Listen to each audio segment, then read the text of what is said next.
بسم اللہ الرحمن الرحیم نحمده ونصلی علی رسوله الکریم۔ کتاب الرقاق، دل کو نرم کرنے والی حدیث، فصل اول۔ وعن ابن عباس رضی اللہ عنہ قال قال رسول اللہ صلی اللہ علیہ وسلم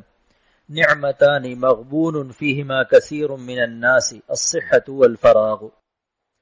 ترجمہ حضرت عبداللہ ابن عباس رضی اللہ تعالی عنہما سے روایت ہے کہ رسول اللہ صلی اللہ تعالی علیہ وسلم نے ارشاد فرمایا کہ دو نعمتیں ہیں جن کے معاملے میں بہت سے لوگ ان کی قدر کما حقہ نہ کرنے کے سبب خسارہ اور نقصان میں ہیں، ایک صحت اور دوسری فراغ۔ تشریح: علامہ جلال الدین سیوطی رحمۃ اللہ علیہ نے حاشیہ موطا امام مالک میں لکھا ہے کہ علماء نے اس حدیث کی وضاحت اس طرح کی ہے کہ انسان عبادت میں اسی وقت مشغول ہو سکتا ہے جب وہ صحت مند ہو اور بقدر ضرورت رزق حلال ہو، کیونکہ کبھی آدمی صحت مند ہوتا ہے مگر کسب معاش سے فرصت نہیں پاتا،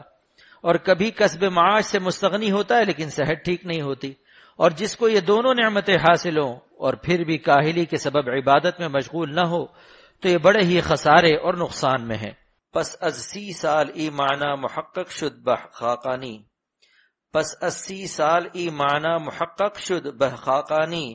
کہ یک دم با خدا بودن بہ از ملک سلیمانی، کہ یک دم با خدا بودن بہ از ملک سلیمانی۔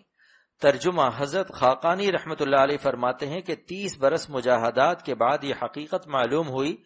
کہ ایک سانس حق تعالیٰ کی یاد میں مشغول ہونا حضرت سلیمان علیہ السلام کی سلطنت سے افضل ہے۔ مظاہر حق میں علماء نے لکھا ہے النعمت اذا فقدت عرفت، کوئی نعمت جب ہاتھ سے نکل جاتی ہے تو اس کی قدر و قیمت کا احساس ہوتا ہے۔ اسی طرح صحت اور فراغ کی نعمت کو بہت سے لوگ مفت کھو دیتے ہیں،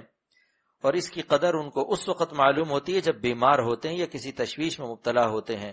اور حق تعالی نے فرمایا کہ قیامت کے دن ندامت نفع نہ دے گی،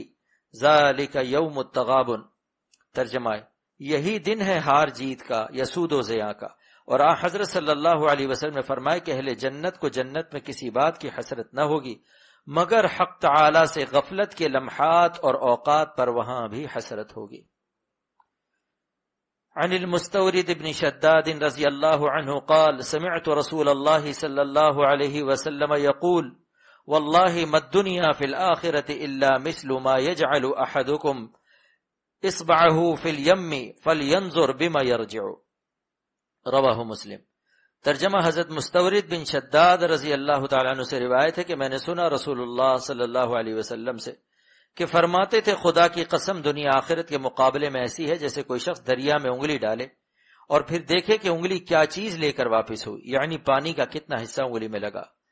تشریح: یہ مثال محض سمجھانے کے لیے ہے کہ دنیا آخرت کے مقابلے میں کس قدر بے وقعت ہے، ورنہ حقیقت کے اعتبار سے دنیا کی اتنی بھی وقعت اور قیمت اور نسبت آخرت کے مقابلے میں نہیں ہے جتنا کہ انگلی کو دریا میں ڈال کر نکالنے کے بعد پانی کی تری کو دریا سے ہے۔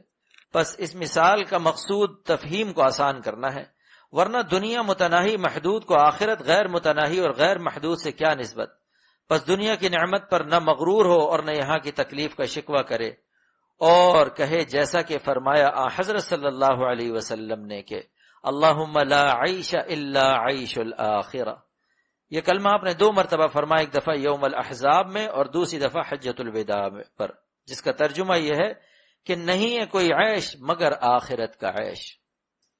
وعن جابر رضی اللہ عنہ ان رسول اللہ صلی اللہ علیہ وسلم مر بجدی اسک میت